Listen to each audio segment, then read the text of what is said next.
Halo semuanya, kenalin aku Patricia Lovenia Garcia dengan NIM 607052330034. Pada kesempatan kali ini, aku akan menjelaskan tentang teknologi dalam SOC. Yang pertama itu adalah Security Information and Event Management, yang merupakan jantung operasi SOC dan berfungsi sebagai pusat komando untuk memantau seluruh aktivitas keamanan organisasi. Sistem ini akan bekerja untuk mengumpulkan data log dari berbagai sumber, dan data yang terkumpul tadi akan dinormalisasi ke dalam format yang seragam untuk memudahkan analisis. Kemampuan pemantauan juga dapat dilakukan secara real time dan memungkinkan untuk mendeteksi ancaman saat sedang terjadi, di mana sistem ini menggunakan aturan korelasi kompleks untuk mengidentifikasi pola aktivitas yang mencurigakan. Misalnya, ada percobaan login gagal dengan alamat IP yang sama. Maka sistem akan mengenali potensi serangan brute force. Selanjutnya ada juga tentang dukungan forensik yang memungkinkan analis untuk dapat menyelidiki insiden keamanan dengan melacak jejak digital yang ditinggalkan oleh penyerang. Lalu selanjutnya aku akan menjelaskan tentang ini, Intrusion Detection System atau IDS dan Intrusion Prevention System atau IPS. Nah, IDS ini berperan sebagai sistem alarm yang memantau aktivitas jaringan dan sistem untuk mendeteksi perilaku yang tidak normal atau melanggar kebijakan keamanan. Nah, jadi sistem ini itu akan menganalisis pola dan membandingkannya dengan database signature serangan yang dikenal, sehingga kita dapat mendeteksi anomali dalam perilaku sistem. Sementara IPS itu dia lebih jauh dari IDS, di mana tidak hanya mendeteksi, tetapi kita juga bisa mengambil tindakan proaktif untuk mencegah dan memblokir serangan. Jadi, ketika IPS atau IPS ini mendeteksi aktivitas berbahaya, maka sistem dapat secara otomatis memblokir alamat IP penyerang.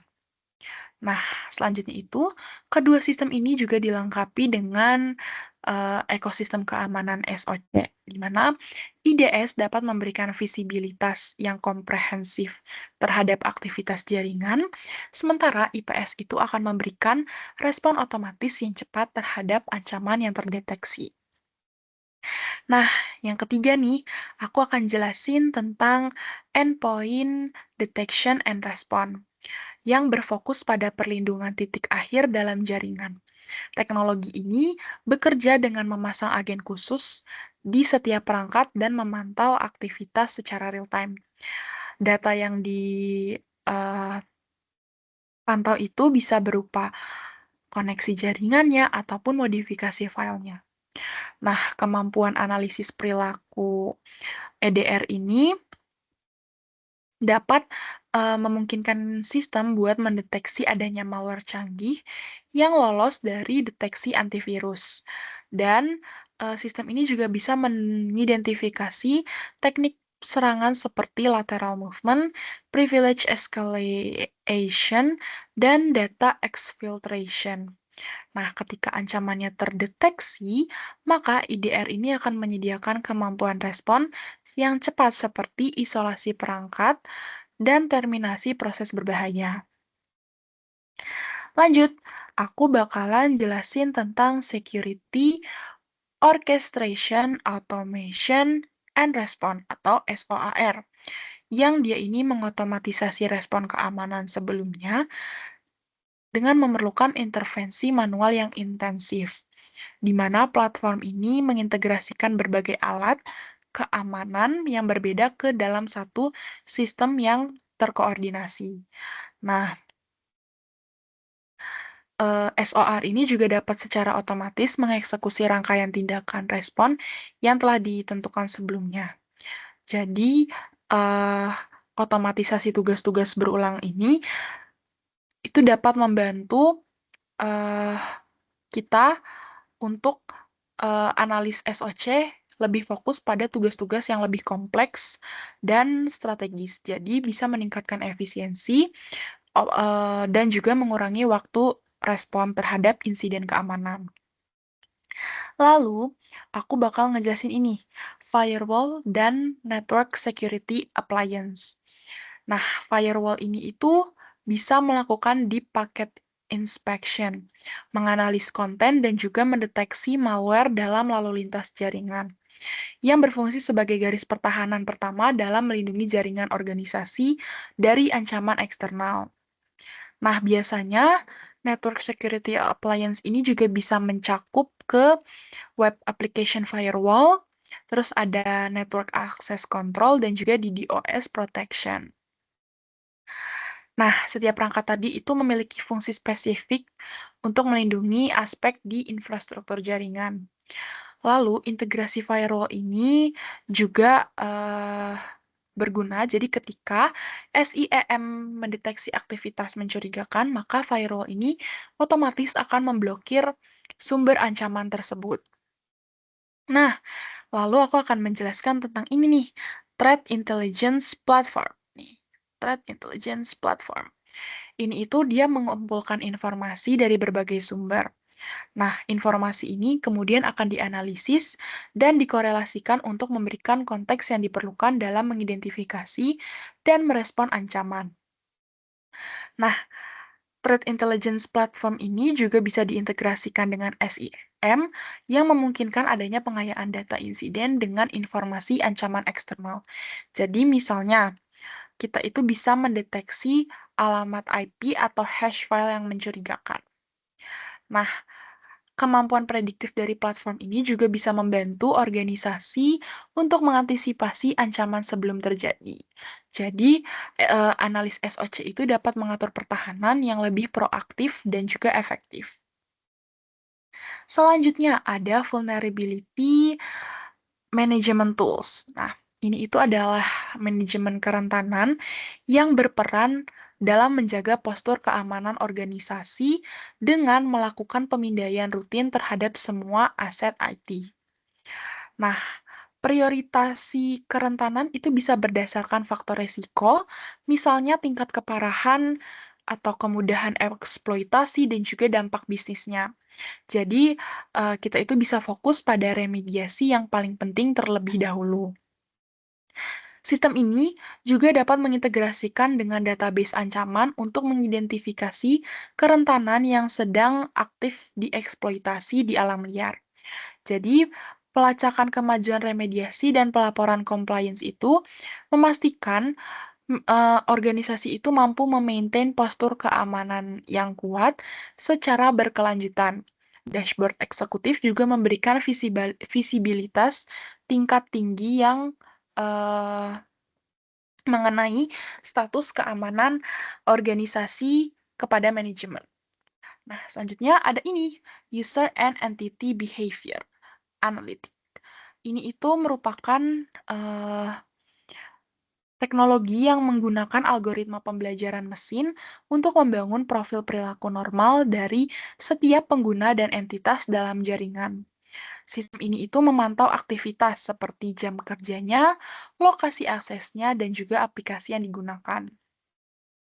Deteksi anomali perilaku ini sangat efektif dalam mengidentifikasi ancaman insider dan akun yang telah dikompromikan. Ya, seperti karyawan yang biasanya tidak mengakses sistem HR, kenapa tiba-tiba mengakses database keuangan di luar jam kerjanya.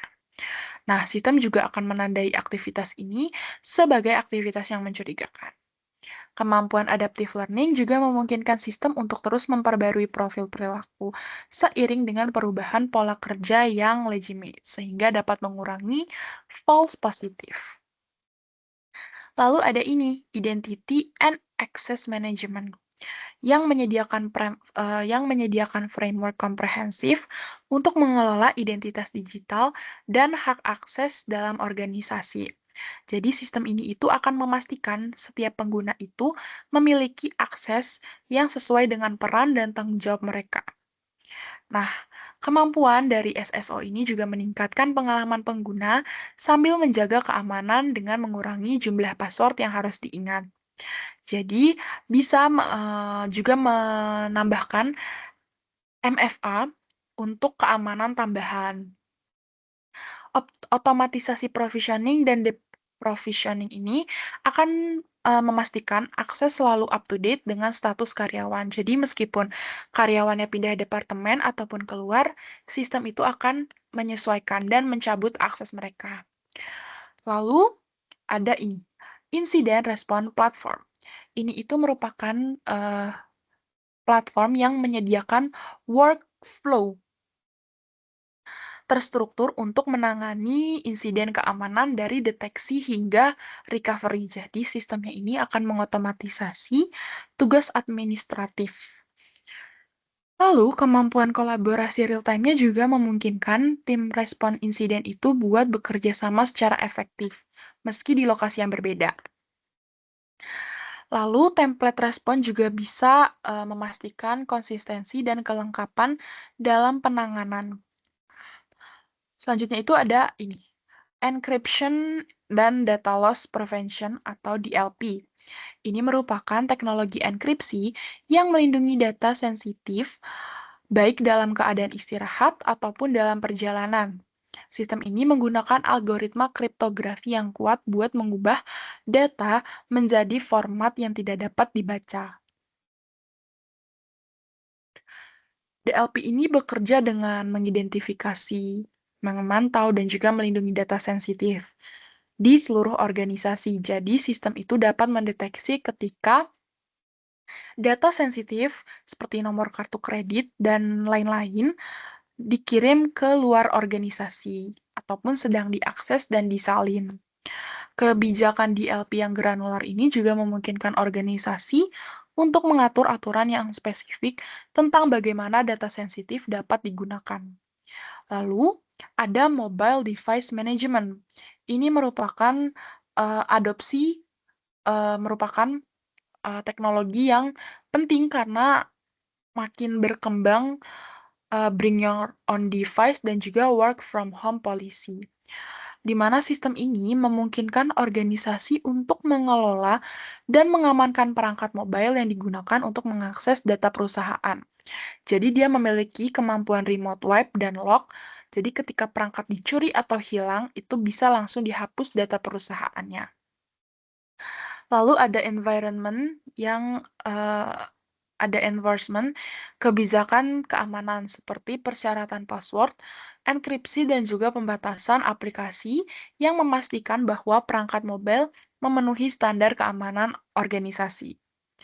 Lalu ada ini, Network Traffic Analysis. Nah, NTA ini menganalisis pola lalu lintas jaringan untuk mengidentifikasi aktivitas yang mencurigakan atau berbahaya, di mana kita bisa mendeteksi serangan. Kemampuan di packet inspection juga memungkinkan untuk menganalisis konten komunikasi jaringan, jadi bukan hanya metadatanya aja.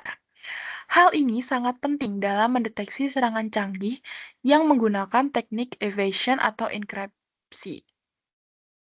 Nah, visualisasi network flows-nya juga memberikan representasi grafis dari komunikasi jaringan yang memudahkan analis untuk memahami pola komunikasi normal dan mengidentifikasi anomali.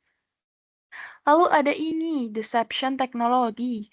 Nah, ini itu menciptakan honeypots, honeynets, dan juga decoy system buat menarik dan menangkap penyerang. Sistem ini itu bekerja dengan prinsip bahwa penyerang itu akan berinteraksi dengan umpan yang ditempatkan, sehingga kita bisa memberikan peringatan dini tentang adanya intrusi. Kemampuan adaptive deception ini juga memungkinkan sistem buat secara otomatis menyesuaikan umpan berdasarkan lingkungan dan ancaman yang terdeteksi. Lalu ada cloud security solution. Ini tuh merupakan solusi keamanan cloud yang eh, karena sekarang sudah banyak migrasi organisasi ke cloud computing, maka Cloud Access Security Broker itu memberikan visibilitas dan kontrol terhadap penggunaan aplikasi cloud. Jadi data sensitifnya itu tidak salah digunakan. Lalu ada Cloud Security Posture Management untuk memantau konfigurasi cloud infrastruktur yang memastikan compliance dengan best practice keamanan. Ada Container Security dan Serverless Security yang menjadi fokus penting seiring dengan adopsi teknologi cloud native. Lalu ada data encryption and tokenization. Jadi enkripsi data at rest itu melindungi data yang disimpan dalam database. File system juga backup storage. Nah, sistem ini tuh biasanya algoritma enkripsinya itu kuat. Contohnya itu ada AES 256. Nah, tokenization-nya ini eh, juga bisa menggantikan data sensitif dengan token acak yang tidak memiliki nilai intrinsik. Jadi, key management system-nya itu bisa menyediakan life cycle management buat mengunci enkripsi dan juga memastikan bahwa kunci enkripsi itu dikelola dengan aman dan sesuai dengan compliance requirement. Lalu ada AI and machine learning for threat detection. Ini itu dia memungkinkan analisis atau ancaman yang lebih canggih sehingga pola dalam volume datanya itu tuh bisa dianalisis dengan sangat besar. Algoritma supervised learning bisa dilatih buat data serangan yang dikenal untuk signature serangan baru. Sementara unsupervised learning itu buat mendeteksi anomali dalam perilaku sistem dan pengguna tanpa memerlukan training data yang berlabel. Lalu ada blockchain for security, ini itu menyediakan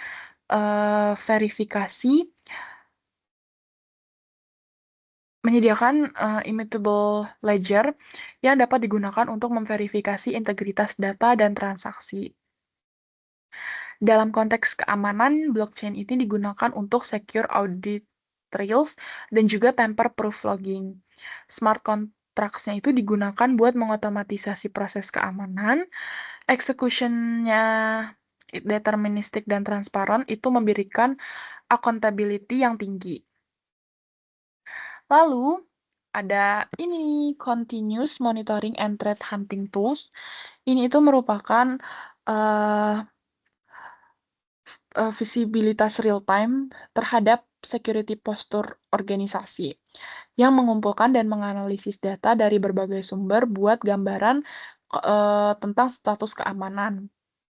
Jadi, threat hunting tools ini juga bisa memungkinkan adanya analisis secara proaktif dan dia juga menyediakan query capabilities untuk menganalisis data log dan network traffic. Lalu ada IOC atau manajemen sistem yang menyimpan dan mengelola signature serangan yang dikenal.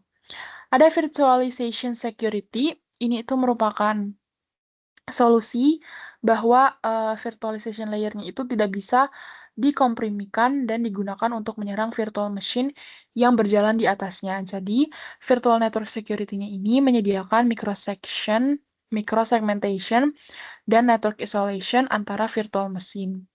Dan juga FM Security Planning ini melakukan asesmen keamanan terhadap virtual machine image dan running instance. Lalu ada integration and interoperability. Ini itu memungkinkan security tools buat berbagi informasi dan mengkoordinasikan respons secara otomatis. Jadi standarisasi API itu bisa contohnya seperti REST ataupun GraphQL. Dan security orchestration platform ini juga menyediakan centralized management buat berbagai security tools berbeda. Nah, platform ini dia mengkoordinasikan workflow yang kompleks yang melibatkan multiple tools dan teams. Data normalization dan correlation engines juga memastikan bahwa data dari sumbernya itu dapat dianalisis secara konsisten. Lalu, ada ini user training and awareness platform. Nah, ini itu merupakan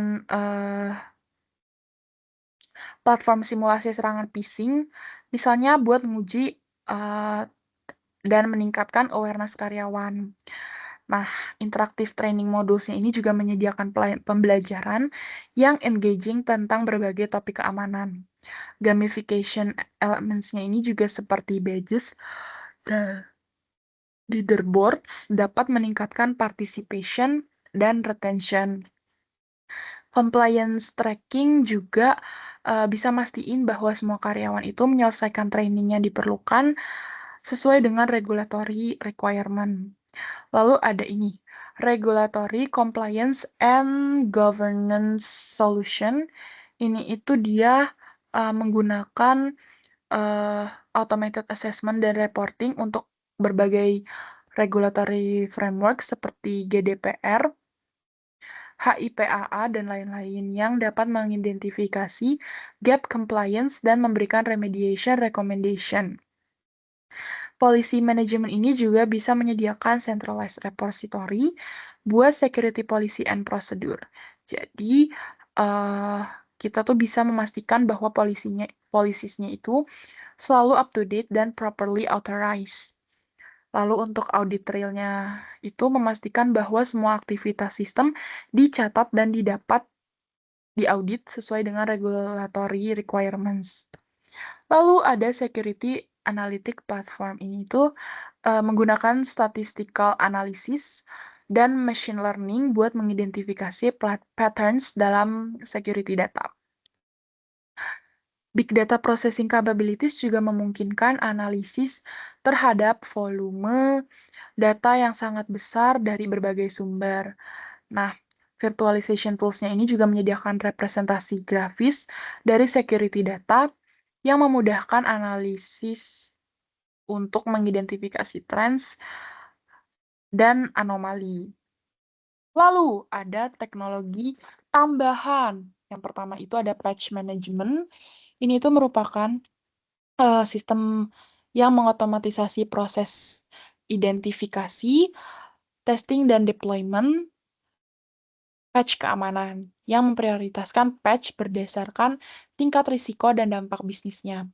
Lalu ada wireless intrusion prevention, ini itu merupakan teknologi yang memantau spektrum wireless buat mendeteksi akses point yang tidak sah dalam aktivitas wireless dan juga aktivitas wireless yang mencurigakan.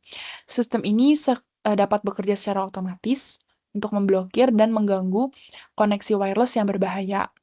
Lalu ada IoT Security Solution, ini merupakan solusi keamanan buat melindungi perangkat dan jaringan IoT. Jadi kita bisa mengawasi juga mengamankan komunikasi antar perangkat, mendeteksi perilaku yang tidak normal, dan juga dia terintegrasi dengan arsitektur keamanan jaringan secara keseluruhan. Lalu ada Secure Web Gateway. Ini tuh merupakan teknologi yang menyaring web traffic untuk memblokir situs berbahaya dan mencegah download malware. Jadi sistem ini itu disertai dengan enforce acceptable dan juga enforce acceptable use policies and memberikan visibility terhadap web usage. Lalu ada physical security technology, ini tuh menawarkan layanan keamanan yang dialihdayakan seperti pemantauan, terus ada deteksi ancaman, ada respon insiden secara real time. Lalu ada log management solution, ini tuh digunakan untuk mengumpulkan, menyimpan, dan menganalisis data log dari berbagai sumber untuk keperluan analisis dan mendukung analisis forensik saat penanganan insiden keamanan. Lalu ada multi-factor authentication yang menambahkan lapisan keamanan tambahan, seperti tadi, ada kata sandi, ada biometrik atau token, yang dimana dapat mengurangi risiko akses yang tidak sah ke sistem atau data.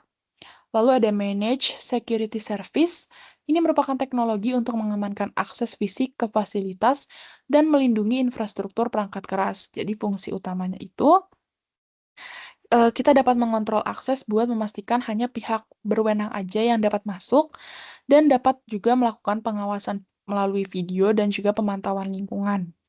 Lalu ada data backup and recovery solution. Ini tuh untuk melindungi data dengan membuat salinan, di mana pencadangan data ini penting dan pemulihannya itu cepat jika terjadi kerusakan atau kehilangan data. Kita juga bisa memastikan kelangsungan bisnis. Lalu ada application security testing tools. Ini merupakan alat yang menilai keamanan aplikasi dengan mengidentifikasi kerentanan dan kelemahan. Jadi, automated scanning ini dapat diintegrasikan dalam development pipeline untuk shift left security. Dan yang terakhir itu ada honeypots. Honeypots ini itu adalah sistem umpan yang dirancang untuk menarik penyerang dan mempelajari teknik serangan mereka. Sistem ini memberikan early warning dan valuable intelligence tentang threat actors. Mungkin sekian dari materi yang saya dapat sampaikan. Terima kasih atas perhatiannya. Bye-bye.